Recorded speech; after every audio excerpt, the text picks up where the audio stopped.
ब्रह्मऋषि, ये राक्षस सुबाहु और मारीच आपका यज्ञ सफल नहीं होने देंगे।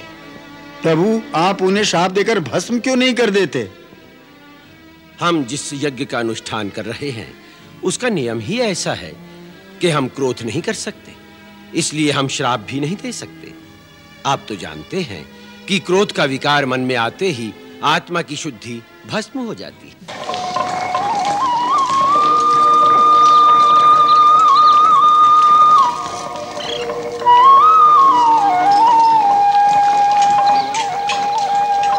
अरे, उपटर में थोड़ा चंदन तो और मिला।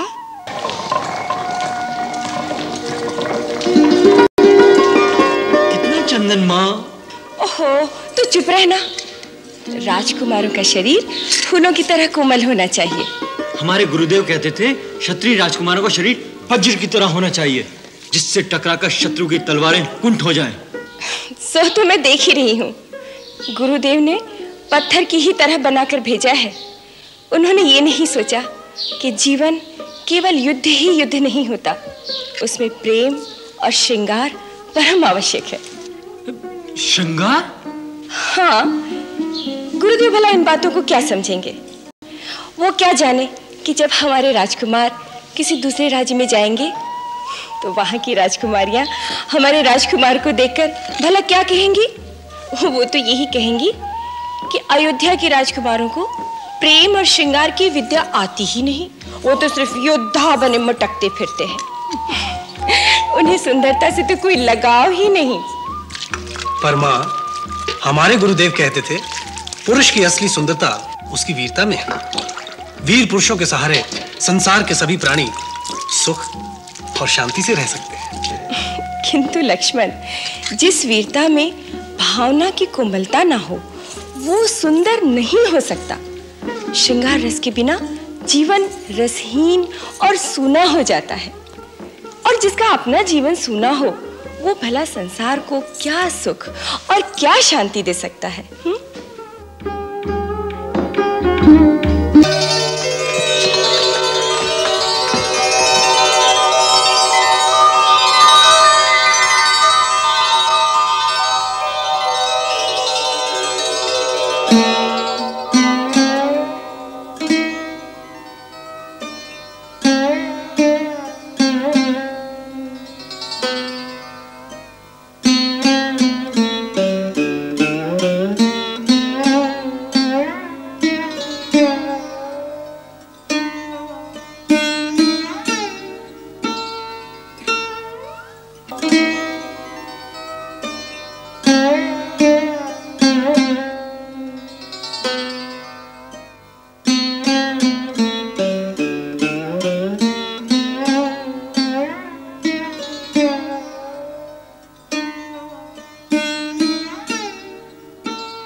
कुछ नहीं,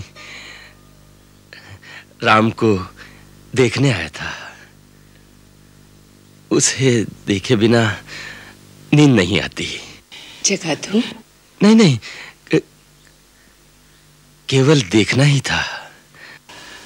फिर चलिए, आराम कीजिए।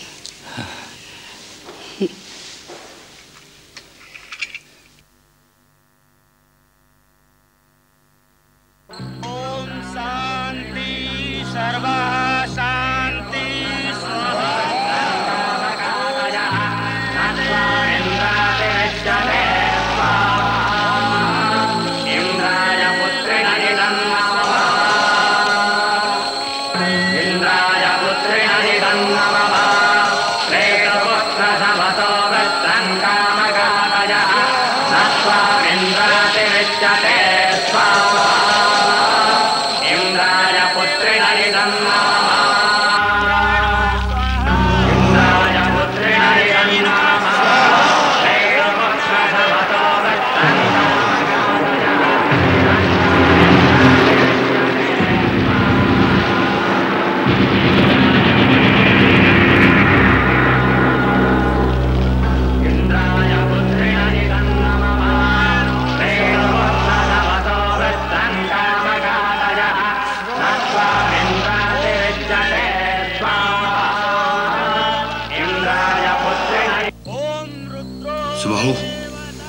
लगता है ये विश्वामित्र कोई नई यज्ञ कर रहा है। ऐसा ही दिखता है मारिश। इससे पहले कि यह पूरा हो और उनकी लोगों की नई शक्ति प्राप्त हो, उनकी यज्ञ तहस नहस कर देना चाहिए। यही हमारे महाराज रावण की आज्ञा है। वो कहते हैं कि ये ऋषि मुनि ही आर्य लोगों की सबसे बड़ी शक्ति है। इन लोगों की यज्ञों में बड़े बड़े वैज्ञानिक अनुसंधान होते हैं, जिनसे आर्य लोग नई नई शक्तियां प्राप्त कर लेते हैं और इन्हीं आध्यात्मिक शक्तियों के आधार पर हमारी मायावी शक्तियों का मुकाबला करते हैं। तभी उनकी रूहानी ताकत के सामने हमारी जादूगरी मात खा जाती है। ठीक है, चलो पहले इस जोगटे का यज्ञ विध्वंस कर देते हैं, लेकिन बहुत पास मत जाना, इसमें बड़ी योग शक्ति है, भस्म कर देगा।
ऋषि, ये राक्षस सुबाहु और मारीच आपका यज्ञ सफल नहीं होने देंगे। प्रभु, आप उन्हें शाप देकर भस्म क्यों नहीं कर देते?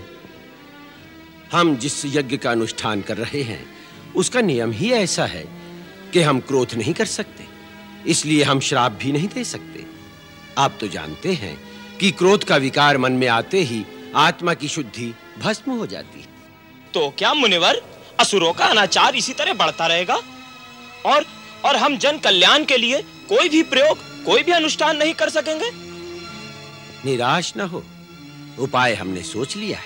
क्या मुनिवर?